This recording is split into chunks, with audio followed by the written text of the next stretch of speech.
گئی کہ رضوی کیسا اس کا جام پلا گیا، اب تو جوان کیا بچے بھی نبی کے نام پہ مر مٹنے کے لیے تیار ہو گئے۔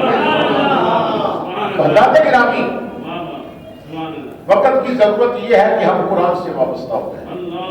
علامہ خادم حسین رضوی کی زندگی کے بہت سارے پہلو ہیں۔ ایک پہلو ان کا ہے خدمت دین اور خدمت قرآن والا۔ آپ اگر فیس بک پہ یوٹیوب پہ ان کے خطابات دیکھیں تو بعض ایسے خطاب بھی ملیں گے جن میں وہ 1100 یا 1200 یا 1700 اس کے لگ بھگ وہ ان لوگوں کو انعام دیا کرتے تھے جو انہیں گردان سنایا کرتے تھے، تاکہ لوگ دین سے وابستہ ہوں، لوگ علم سے وابستہ ہوں، لوگ قرآن سے وابستہ ہوں۔ پوری زندگی کی خدمت دینے، اور فرماتے ہیں میں نے ایک دن بھی اپنے بچے کو سکول نہیں بھیجا، جب پڑھنے کے قابل ہوا تو اسے قرآن سے وابستہ کیا، حضور کی حدیث سے وابستہ کیا۔ اور فرماتے ہیں بچے کو میں نے بلا کے کہا بیٹا اگر ABC سیکھنے سے روٹی ملتی ہے نا تو قرآن پڑھنے سے زیادہ مل جایا کرتی ہے۔ تو اپنی اولاد کو دین سے وابستہ کریں۔ اس وقت ہم نے علامہ خادم حسین رضوی کا مشن جو ہے نا اس کو زندہ رکھنا ہے۔ ہم بڑے خوش نصیب ہیں، ہمیں نا اللہ نے بہت سارے نمونے دیے زندگی گزارنے کے لیے، ہمیں بڑے رہنما دیے۔ ہماری یہ پنجاب کی دھرتی اور یہ پاکستان یہ اتنی زرخیز زمین ہے کہ علامہ اقبال نے کہا تھا ذرا نم ہو تو یہ مٹی بڑی زرخیز ہے ساتھی، تھوڑا سا نم دینے کی ضرورت ہے۔ اسے تھوڑا سا نم دیا جائے نا تو یہ مٹی علم الدین بھی دے دیتی ہے، اسے تھوڑا سا نم دیا جائے تو یہ غازی مرید حسین بھی دے دیتی ہے، اس مٹی کو تھوڑا سا نم دیا جائے تو شاہ احمد نورانی جیسی بے باک شخصیت بھی دے دیتی ہے۔ یہ مٹی میرے پاس پوری دنیا پھر کے دیکھے اتنے ہیرے کسی مٹی نے نہیں دیے جتنے ہیرے اس مٹی نے دیے۔ کہیں عشق رسول کا نم دیا تو محمد باہو جیسا فقیر مل گیا، کہیں عشق محمد کا نم دیا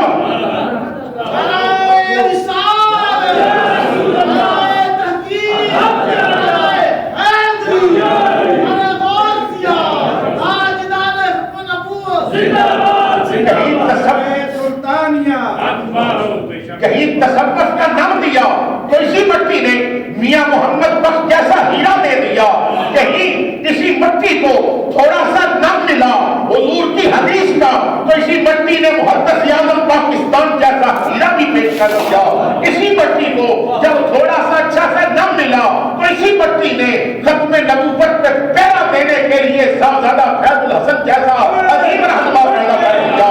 یہ مٹی جب اسے قرآن و حدیث کا، حضور کی محبت کا، حضور کی چاہت کا، حضور کے عشق کا، حضور کی عزت کا پہرا دینے کا جب نم میرے بھائیوں اٹک کے نکا دودھ کے علاقے میں ایک ماں نے عشق محمد کی لوریاں دے کے دیا تو زمانے نے اسی مٹی سے خادم حسین رضوی نمودار ہوا۔ جب تھوڑا سا نم ہونا ضرورت اس بات کی ہے ہم اپنی اولاد کی آج تربیت کریں۔ ہم تربیت نہیں کر رہے، جب تربیت ہوتی ہے تو پھر یہ مٹی بڑی زرخیز ہے۔ آج پوری دنیا کا کفر اگر ڈرتا ہے تو پاکستان سے ڈرتا ہے، میں پوری ذمہ داری سے کہہ رہا ہوں۔ اسے سعودیہ کے اسلام کا مرکز ہے، اس سے اتنا ڈر نہیں لگتا جتنا پاکستان سے لگتا ہے۔ اسے پاکستان کے اندر پڑے ایٹم بم سے اتنا ڈر نہیں لگتا جتنا یہاں کے فقیروں سے لگتا ہے، اس لیے کہ یہ نم دینے والے لوگ ہیں۔ یہ نگاہ دے کے جب نم دیتے ہیں نا تو پھر ایسے ایسے بندے پیدا کرتے ہیں، جب کبھی نگاہ کا فیض ہوتا ہے نا اور نام عشق رسول کا ہو اور حمایت کے لیے خادم رضوی جیسا بندہ اٹھے تو پھر خدا کی قسم کبھی ممتاز قادری ابھرتا ہے، کبھی تنویر قادری ابھر کے سامنے پیش آتا ہے۔ تو یہ نم جب دیا گیا عشق رسول کا تو ضرورت اس بات کی ہم اپنی اولادوں کو حضور کا بنائیں۔ میں اکثر اپنے خطابات میں یہ بات کہتا ہوں کہ ہم اچھے بیٹے بنے، اچھے باپ بنے، اچھے بھائی بنے، اچھے خامد بنے، ہم اچھے تاجر بنے، ہم دکاندار بھی اچھے بن گئے، ہم کونسلر بھی اچھے بن گئے، مرید بھی اچھے بن گئے، مقتدی بھی اچھے بن گئے، دوست بھی اچھے بن گئے۔ میرا سوال یہ ہے کہ امتی بھی اچھے بنے ہیں کہ نہیں بنے؟ کہ گھر بیٹھ کے سوچنا کہ ہم سب سے وفا کر رہے ہیں، کیا رسول سے بھی وفا کر رہے ہیں؟ امام الانبیاء صلی اللہ تعالی علیہ وسلم کے لیے ہم اپنی اولادوں کو کیا تیار کر رہے ہیں؟ حضور کے ناموس پہ پہرا دینے کے لیے ہم نے کبھی اپنے اولادوں کو گھر میں بٹھا کے انہیں جذبہ دلایا؟ حضور کی وہ صحابیہ جب جنگ کی باری آتی ہے تو اپنے 4 بیٹوں کو بلا کے کہتی ہے میں دودھ نہیں بخشوں گی اس وقت تک جب تک اپنی جانیں میرے مصطفیٰ کی ناموس پہ قربان نہیں کروں. یہ تو دور کی بات ہے. جب تحریک ختم نبوت چلی تو علماء بیان کرتے ہیں کہ لاہور کے روڈ پہ ایک عورت اپنے بیٹے کی بارات لے کے جا رہی تھی اور دوسری گلی سے نا گولیاں چلنے کی آواز آئی تو پوچھ لیا یہ گولیاں کی آواز کیسی ہے؟ تو کسی نے کہا ختم نبوت پہ حضور کے غلام اپنی جانیں دے رہے ہیں اور حکومت کی طرف سے گولیاں چلانے کا آرڈر آ چکا ہے اور ایک غلام بڑھ بڑھ کے اپنا سینہ پیش کر رہا ہے. حضرت علامہ مولانا مفتی مختار احمد نعیمی گجراتی رحمت اللہ علیہ آپ کے سینے پہ 36 چھرے گولیوں کے لگے تھے.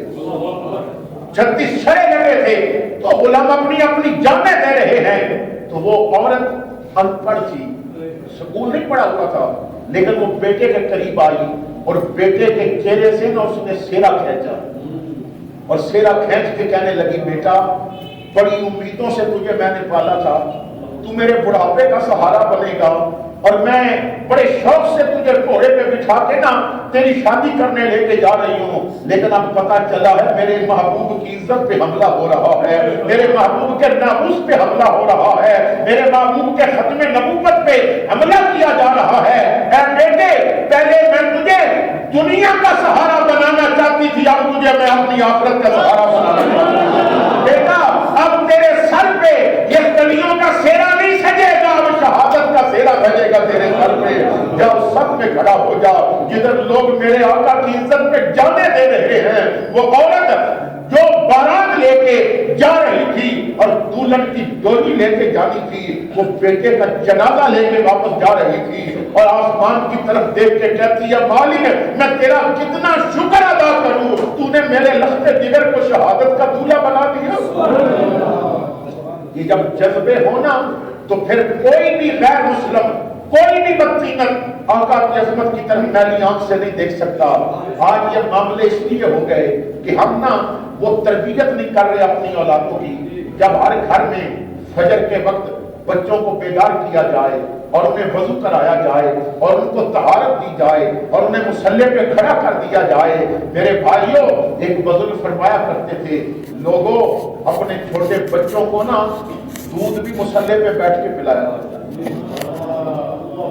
یہ ماں کو چاہیے, بڑی پتے کی بات بتا رہا ہوں, اپنے گھروں میں یہ پیغام دیں کہ چھوٹا بچہ جب دودھ پینا ہوش لے, تم نماز بے شک نہ پڑھ سکتی ہو ایسی حالت میں ہو, لیکن دودھ مصلی پہ بیٹھ کے پلاؤ, کیونکہ تیرے بیٹے کو نا بچپن سے مصلی کا عادی ہونا چاہیے.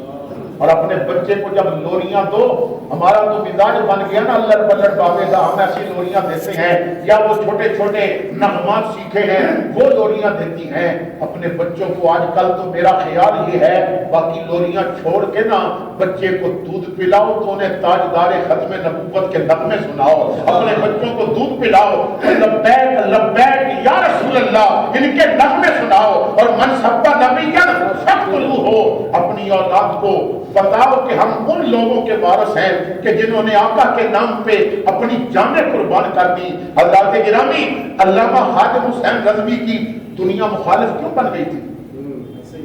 پورا کفر انہیں ختم کیوں کرنا چاہتا تھا؟ وجہ کیا تھی؟ وجہ یہ تھی کہ وہ اقبال کے سوئے ہوئے شاہینوں کو بیدار کر رہے تھے. وجہ یہ تھی اس بندے نے بتایا تھا کہ تم ہندو کی کاپی کرنے کے لیے بڑے نہیں ہوئے, تم محمد بن قاسم کی کاپی کرنے کے لیے بڑے ہوئے ہو. اس نے لوگوں کو بتایا تھا کہ تمہارے اندر مائیکل جیکسن کا جذبہ نہیں ہونا چاہیے, صلاح الدین ایوبی کا جذبہ ہونا چاہیے. اس نے بتایا تھا کہ تمہارا کلچر تمہیں عطا اللہ جیسا گویا نہیں دے سکتا, احمد رضا جیسا عالم دین دے سکتا.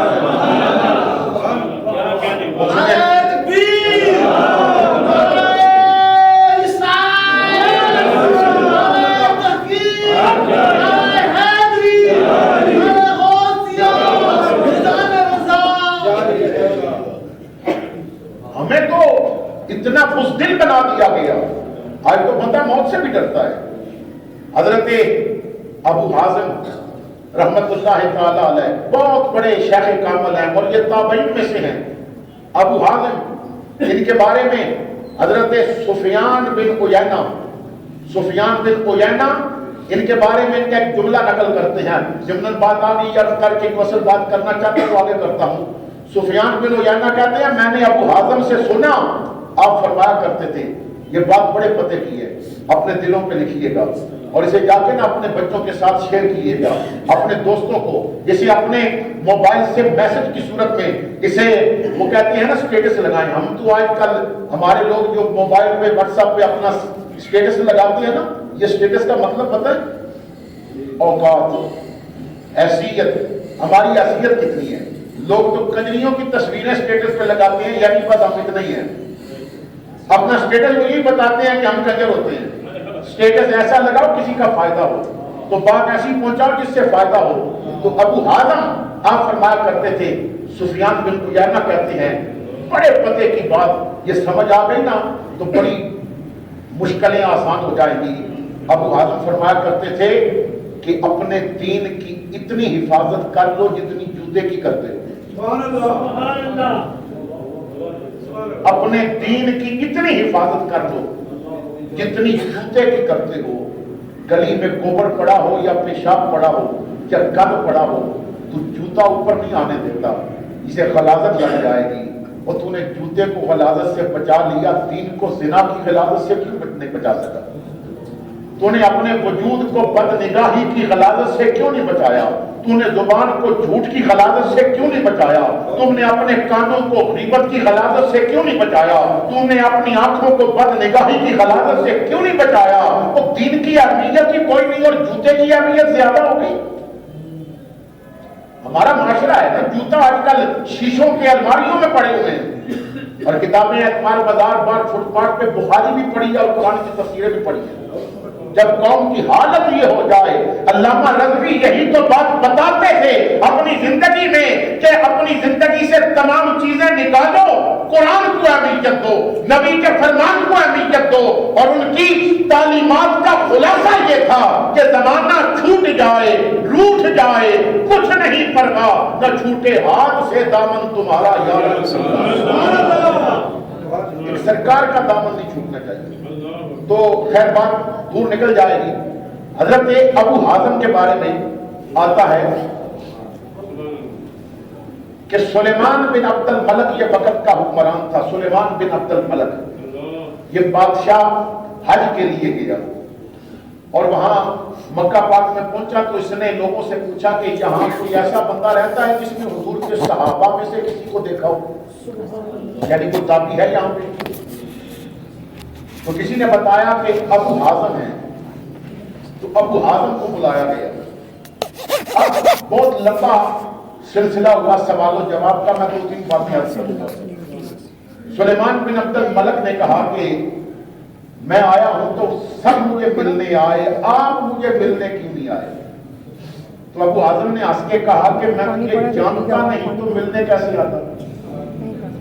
میں تجھے جانتا ہی نہیں, تو کون ہے اور میں کون ہوں, تیری میری واقفیت ہی نہیں ہے, تو اس لیے میں نہیں آیا.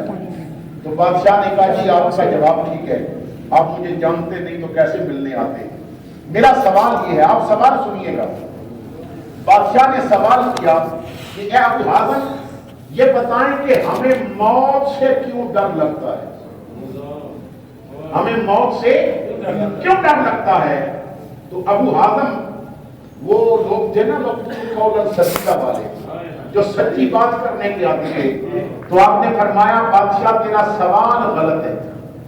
تو نے کہا ہمیں موت سے ڈر کیوں لگتا ہے, ہمیں میں تو بھی شامل ہے میں بھی شامل ہوں. تو بادشاہ سن لے, تجھے ڈر لگتا ہے مرنے سے, مجھے نہیں لگتا. تو ڈرتا ہے میں نہیں ڈرتا, مجھے مرنے سے ڈر نہیں لگتا. تو وہ کہنے لگا اچھا جی یہ بتائیں آپ کو کیوں نہیں لگتا اور مجھے کیوں لگتا ہے, وجہ کیا ہے؟ آپ مسکرائے, فرمایا بیٹا وجہ یہ ہے تو نے دنیا آباد کی, ہم نے آخرت آباد کی. تم نے نا دنیا آباد کی, ہم نے آخرت آباد کی. اور آبادی سے ویرانے کی طرف جاتے ہوئے ڈر لگتا ہے، لیکن ویرانے سے آبادی کی طرف جاتے ہوئے خوشی ہوتی ہے۔ تم مرنے سے ڈرتا ہے، ہم موت کے انتظار میں ہیں، وہ کب آئے گی، کب اس ویرانے سے نکلیں گے اور کب اس آبادی میں جائیں گے جہاں امنا کا لال بھی انتظار کر رہا ہے، جہاں جنت کی نعمتیں بھی انتظار کر رہی ہیں۔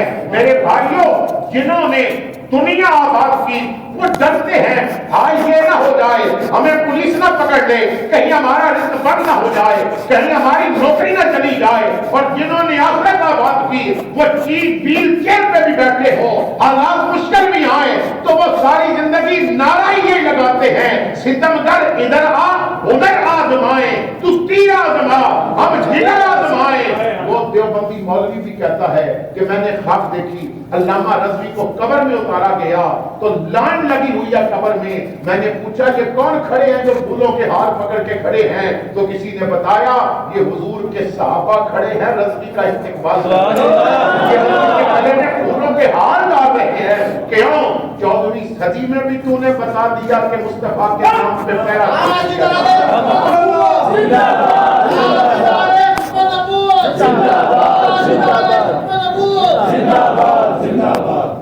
حضرات گرامی، یہ جو موت کا ڈر یہ چیزیں یہ اس وقت تک رہتی ہیں جب حضور کی غلامی نہیں آتی۔ حضرت خالد ابن ولید رضی اللہ تعالیٰ عنہ آپ ایک جگہ پہ لشکر لے کے گئے تو قلعہ بہت مضبوط تھا، تو انہیں بڑا فخر تھا کہ ہمیں یہ قلعہ فتح نہیں کر سکتے۔ حضرت خالد ابن ولید نے دشمن کا جو سپہ سالار تھا اسے خط لکھا اور اس خط کی عبارت یہ تھی، آپ نے فرمایا کہ میں وہ بندے لے کے آیا ہوں جو مرنے کو اتنا پسند کرتے ہیں جتنا تم شہد کو پسند کرتے ہو، جتنا تمہیں شہد اور شراب عزیز ہے نا اتنا انہیں مرنا عزیز ہے، یہ موت کو اتنا پسند کرتے ہیں۔ تو آپ نے فرمایا تو کیا سمجھتا ہے کہ یہ قلعہ ہم نہیں فتح کر سکیں گے؟ یہ تو قلعہ ہے نا، تو اگر آسمان پہ چلا جا تو میرا رب یا تجھے نیچے لے کے آئے گا یا خالد کو بھی اوپر لے کے آئے گا، گردن میں اس کی ضرور کاٹوں گا جو میرے مصطفیٰ کا دشمن ہے، گردن اس کی ضرور کٹے گی جو میرے مصطفیٰ کا دشمن ہے۔ ہم نے زندگی کا مقصد ہی یہ بنایا میرے بھائی، اپنی اولاد کو، اپنے بھائیوں کو، اپنے گھر والوں کو، اگر کوئی ٹیچر ہے تو اپنے اسٹوڈنٹ کو، اگر کوئی مولوی ہے تو اپنے مقتدیوں کو، اگر کوئی پیر ہے تو اپنے مریدوں کو، وہ سارے سبق دینا بند کر دے، بس یہی سبق دے کہ ہمارا جینا بھی مصطفیٰ کے لیے ہے، ہمارا مرنا بھی مصطفیٰ کے لیے ہے۔ من سب نبیا فضلوا، من سب نبیا فضلوا، من سب نبیا فضلوا۔ تو جو حضور کی عزت پہ پیر دیتے ہیں، جو آقا کے بن جاتے ہیں، جو آقا کریم صلی اللہ تعالی علیہ وسلم آپ کے ساتھ محبت کرتے ہیں، جن کا نا حضور کے ساتھ تعلق ہوتا ہے۔ حضرات گرامی، ایک لیفٹیننٹ جنرل مجیب الرحمان ہوئے ہیں، بہت اچھا ہوا ان کا وصال ہو گیا، لیفٹیننٹ جنرل ہے، یہ اپنی کتاب میں لکھتے ہیں ایک دفعہ مسٹر گورڈن، یہ فلیش مین ہوٹل ہے صدر میں، یہاں اس کے اعزاز کی اشاریہ دیا گیا، تو یہ مسٹر گورڈن جو ہے نا یہ گارڈن کالج کا پہلا استاد تھا اور پہلا پروفیسر تھا، یہ پرنسپل کی رائے گارڈن کالج کا، اسی کے نام پہ گارڈن کالج کو کہا جاتا ہے۔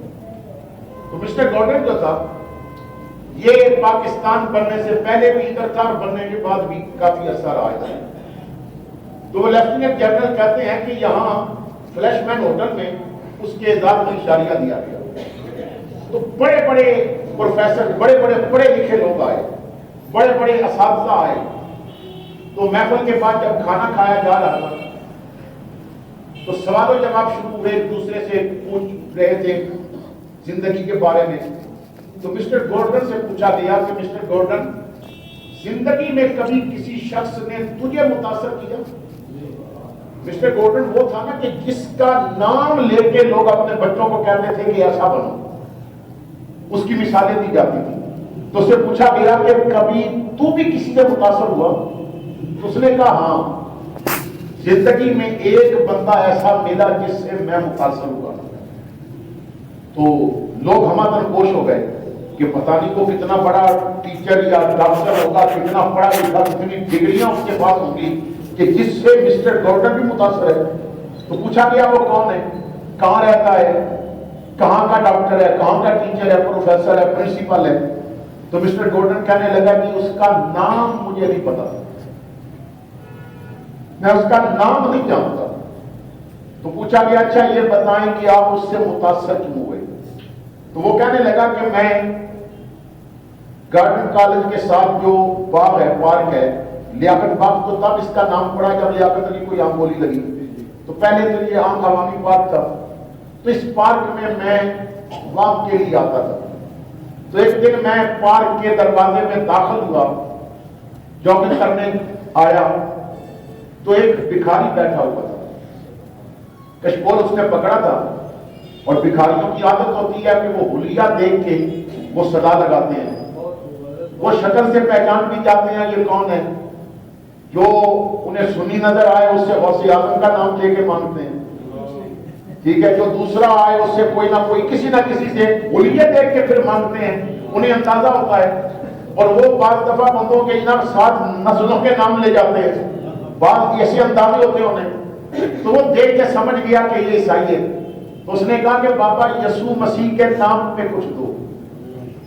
تو میں نے سنی انسنی کر دی، میں آگے چلا گیا تو وہ میرے ساتھ پیچھے آیا، بابا یسوع مسیح کے نام پہ کچھ دے دو۔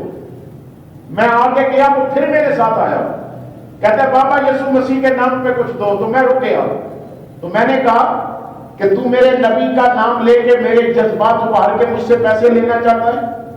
میں نے دیکھا اس کے کشکول میں کچھ سکے تھے، تو میں نے کہا کہ تو مسلمان ہے نا، اور اگر میں تجھے کہوں کہ تیرے کشکول میں جو سکے ہیں یہ محمد کے نام پہ مجھے دے دے، تو کیا تو یہ مجھے دے گا؟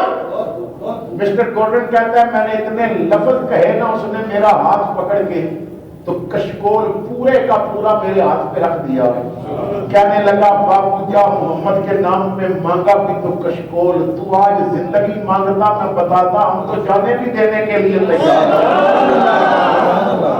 ہم تو یار کے نام پہ جانے دینے کے لیے تیار ہیں، کہ کشکول ہی مانگا ہے، لے پیسے کیا کشکول بھی تیرا۔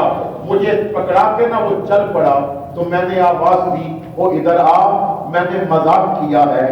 تو اس نے مڑ کے دیکھا، آنکھوں میں آنسو تھے، رو کے کہنے لگا باپو تو نے مذاق کیا، پر ہم جو یار کے نام پہ دے دے پھر کبھی واپس نہیں لیا، ہمارا مزاج یہ ہے۔ مسٹر گورڈن کہتا ہے میں نے زندگی میں کوئی دیوانہ دیکھا ہے تو وہ دیکھا ہے، میں اس سے متاثر ہوں، میں اس کا نام نہیں جانتا۔ آج تو میرے بھائیوں وہ غیرت، اگر وہ منگتے کی غیرت تینوں میں آ جاتی تو حالات اتنے نہ بگڑتے، آج گدیوں پہ بیٹھنے والوں میں اتنی غیرت آ جاتی تو حالات نہ بگڑتے۔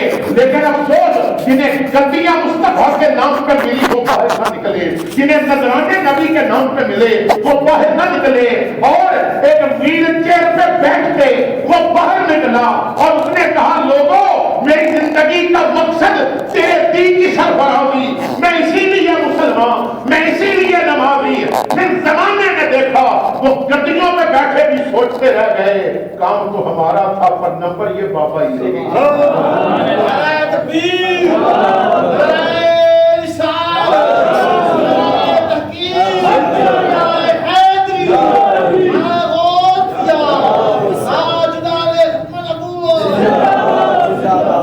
جو کام کرتے ہیں انہیں انعام ملتا ہے۔ غازی علم الدین شہید جب اس کا لاہور میں جنازہ 6 لاکھ سے زیادہ قوموں نے اس وقت جنازہ پڑھا، تو جب جنازہ پڑھا گیا تو دفن کا وقت آیا، تو میرے بھائیوں جب دفن کا وقت آیا تو حضرت پیر سید دیدار علی شاہ آپ وہ سید ہو کے نا، انہوں نے علم الدین کے پاؤں پہ بوسہ دیا، وہ ترکھانوں کا بچہ اس کے پاؤں پہ سید بوسہ دے رہا ہے، اور وقت کا شیخ کامل ہزارہ اساتذہ علماء کا استاد وہ پاؤں کا بیچ کر بوسہ دے رہا ہے۔ تو کسی نے کہا حضرت پیشانی چومیے، پاؤں کیوں چومتے ہیں؟ تو دیدار علی شاہ روئے، چیخ نکلی، فرمایا جس کی پیشانی چومنے مدینے سے محمد آئے دیدار علی شاہ اس کے پاؤں ہی چومے گا۔ اللہ اکبر کبیرہ۔ اور پھر جب علامہ اقبال نے اسے قبر میں اتارا تو قبر سے نکل کے اقبال کہتا ہے شاہ جی باتیں تو ہم کرتے رہے پر نمبر تو یہ لے گئے میرے بھائیوں لاہور کا وہ تاریخی اور عجیب منظر ہے کہ علامہ رضوی نے ساری زندگی مینار پاکستان کو ترجیح دی اور اکثر جلسے وہاں کیے اور جب کبھی بھی وہاں کی بات ہوتی تو علامہ رضوی فرمایا کرتے تھے دسو مینار پاکستان یہ منظر بھی کبھی دیکھیں گے نہیں دیکھا خدا کی قسم نسلوں بعد صدیوں بعد لوگ آگے مینار پاکستان سے پوچھیں گے مینار پاکستان بتا رضوی کے جنازے جیسا بھی منظر کبھی پھر دیکھا ہے کہ نہیں دیکھا جو مستقبل بن جاتے ہیں عزت میں انہیں ملا کرتے ہیں اپنی اولادوں کو بتائیں کہ کملی والے کا بن جائیں حضور سے پیار کریں آخر میں حضرت مجاہد ملت اسلامیہ مفتی مختار احمد نعیمی گجراتی رحمت اللہ تعالی علیہ آپ کا کیونکہ ختم نبوت میں جنہوں نے کام کیا ان میں آپ کا نام بھی بولا جاتا ہے تو بندوں کے نام ایسے ہیں مجھے بڑا افسوس ہوتا ہے کہ جب ختم نبوت کی بات ہوتی ہے تو ان کا نام نہیں لیا جاتا اور ان کی بڑیاں قربانیاں ہیں صاحبزادہ سید فیض الحسن شاہ